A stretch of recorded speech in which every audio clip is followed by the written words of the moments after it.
Le parc s'étendait sous un ciel d'août, baigné dans la lumière dorée d'une fin d'après-midi. L'air vibrait d'une quiétude fragile, ponctuée par les rires lointains d'enfants jouant sur l'herbe et le murmure des feuilles dans une brise tiède.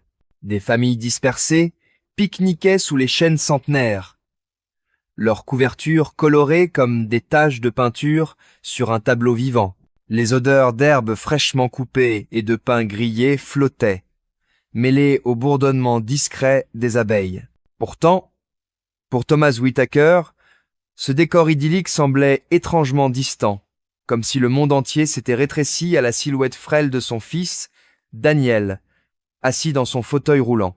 Thomas, la quarantaine, portait un costume marron soigneusement repassé, une armure d'apparence qu'il avait perfectionnée au fil des années. Directeur financier dans une entreprise de la ville, il avait bâti sa vie sur l'ordre. Une maison cossue en banlieue, une carrière irréprochable, une réputation d'homme fiable. Mais ses façades s'effritaient lorsqu'il regardait Daniel. À 7 ans, son fils semblait porter un poids invisible. Ses cheveux blonds, soigneusement peignés par sa belle-mère, encadraient un visage pâle où brillaient des yeux bleus, voilés par une émotion que Thomas ne parvenait pas à nommer, un mélange de peur, de résignation, et être d'espoir enfoui. Les petites mains de Daniel serraient les accoudoirs de son fauteuil, ses doigts crispés, comme s'il s'accrochait à une vérité qu'il n'osait pas affronter. Depuis près d'1 an, Daniel n'avait pas marché. Tout avait commencé après un accident mineur, une chute dans le jardin, un genou écorché. Les médecins avaient parlé de contusion sans gravité, mais la nouvelle épouse de Thomas, Claire, avait insisté. Daniel était trop fragile. Ses os sont faibles, répétait-elle, sa voix douce, masquant une autorité implacable. Elle avait convaincu Thomas de consulter des spécialistes, d'acheter le fauteuil roulant, de réorganiser leur vie autour de cette fragilité supposée. Les examens médicaux, coûteux et interminables, n'avaient rien révélé de concluant.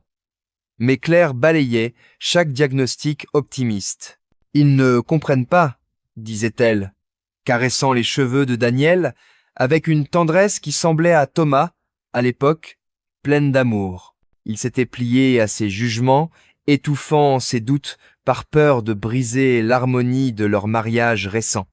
Après tout, Claire semblait savoir ce qui était mieux pour son fils.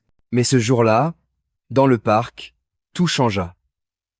Il surgit de l'ombre des arbres comme une apparition. Un garçon au teint sombre, à peine plus âgé que Daniel, être 8 ou 9 ans. Sa chemise orange, déchirée et raidie par la crasse et le sang séché, pendait sur son corps maigre. Son short kaki, trop grand, glissait sur ses hanches, retenu par une corde nouée à la hâte. Ses chaussures, dépareillées et usées, laissaient voir des orteils poussiéreux.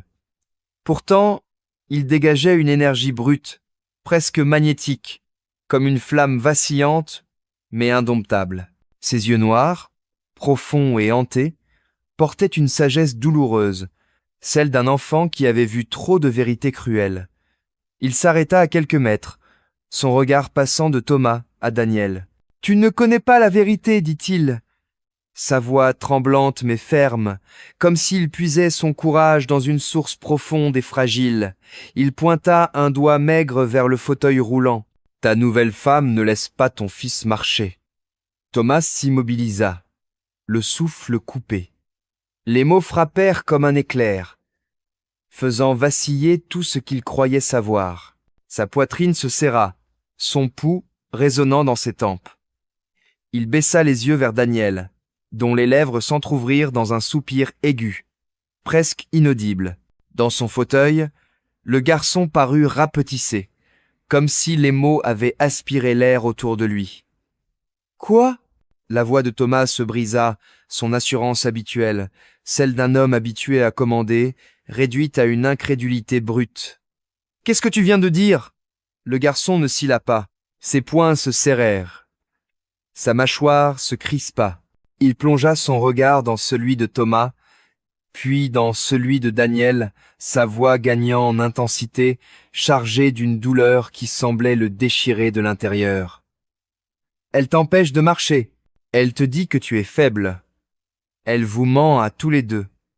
Elle ne veut pas qu'il aille mieux. » Les doigts de Daniel s'agrippèrent aux accoudoirs, ses jointures blanchissant sous l'effort. « Papa, murmura-t-il, sa voix tremblante oscillant entre peur et confusion. Qu'est-ce qu'il veut dire? Thomas sentit le sol se dérober sous lui. Sa gorge s'assécha. Ses pensées s'emballèrent. C'était insensé. Un enfant sans abri, sale, couvert de bleu, osait accuser sa femme d'une telle monstruosité. Pourtant, dans les yeux de Daniel, il vit une lueur, non pas de simple doute, mais de reconnaissance, comme si une vérité longtemps enfouie perçait la surface. Les souvenirs affluaient, insidieux. Les fois où Claire avait insisté pour que Daniel reste assis, son ton sec lorsqu'un médecin suggérait une thérapie physique, la manière dont elle parlait de sa condition, aux voisins avec une pitié exagérée. Le garçon s'avança d'un pas chancelant, sa chemise tachée collant à sa poitrine frêle. « Je l'ai vue, dit-il, la voix brisée mais résolue. Je l'ai vue quand elle pensait que personne ne regardait. Elle lui murmure qu'il ne marchera plus jamais, qu'il est trop fragile, et il la croit, parce qu'elle le dit avec douceur, comme si c'était de l'amour.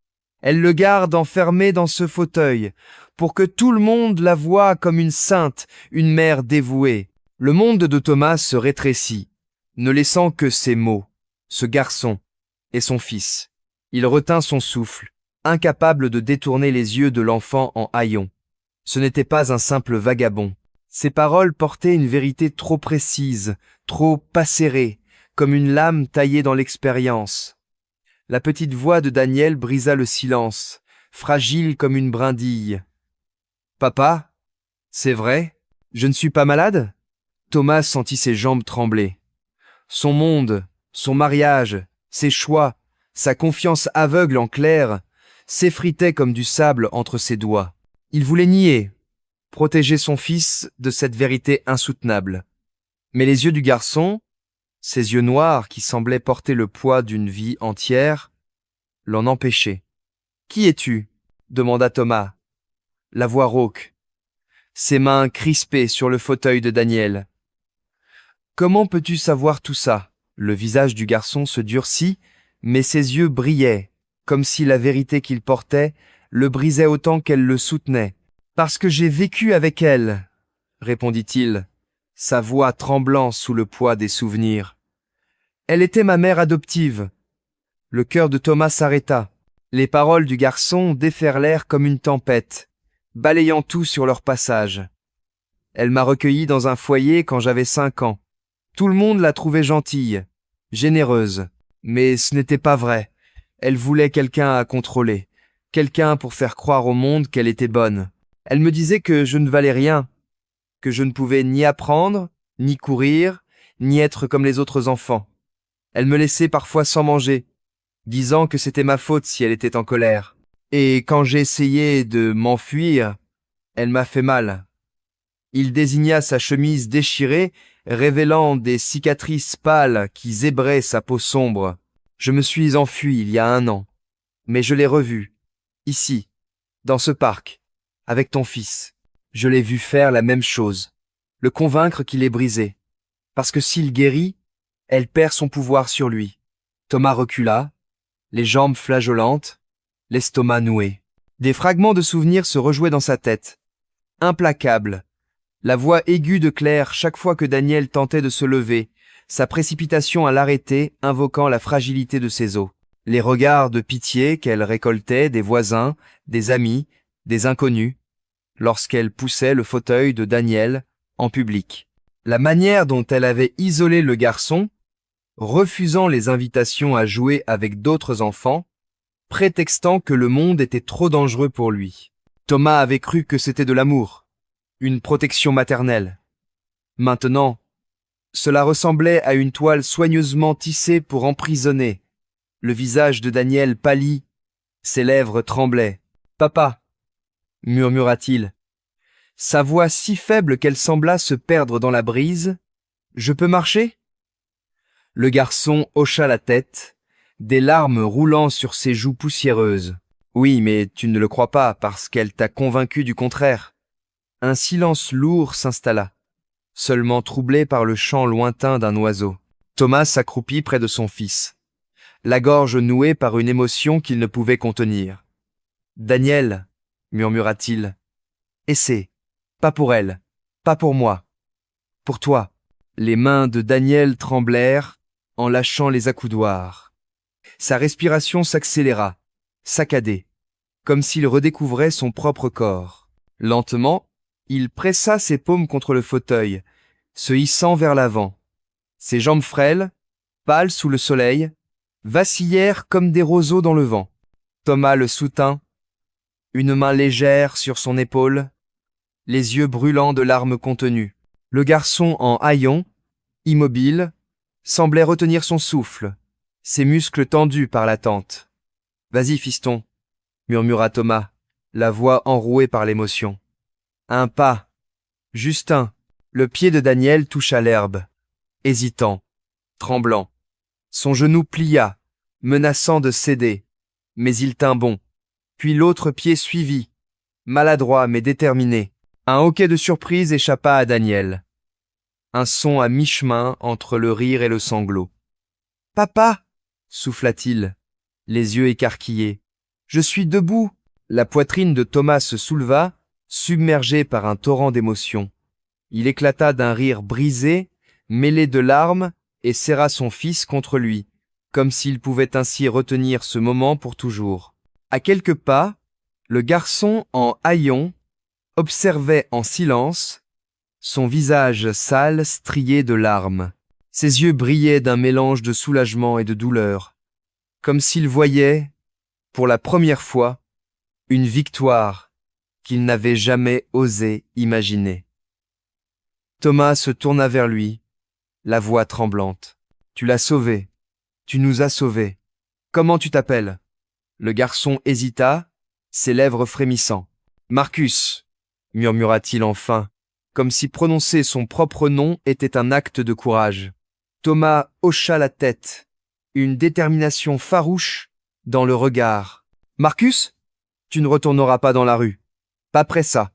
Tu viens avec nous. » Les yeux de Marcus s'écarquillèrent, partagés entre l'incrédulité et un espoir si fragile qu'il semblait prêt à se briser. Pour la première fois depuis longtemps, quelqu'un l'avait entendu. Quelqu'un l'avait cru. Ses épaules s'affaissèrent légèrement, comme si le poids qu'il portait depuis des années s'allégeait, ne serait-ce qu'un instant. Daniel, toujours agrippé à son père, leva les yeux vers Marcus. « Merci » chuchota-t-il, sa voix tremblante mais claire. Ce simple mot, prononcé par un enfant à un autre, portait une vérité universelle. La gratitude pour ceux qui osent briser le silence. Sous le ciel immense, Thomas serra son fils et tendit une main vers Marcus. Le secret de Claire était brisé, son emprise dissoute comme une ombre sous la lumière.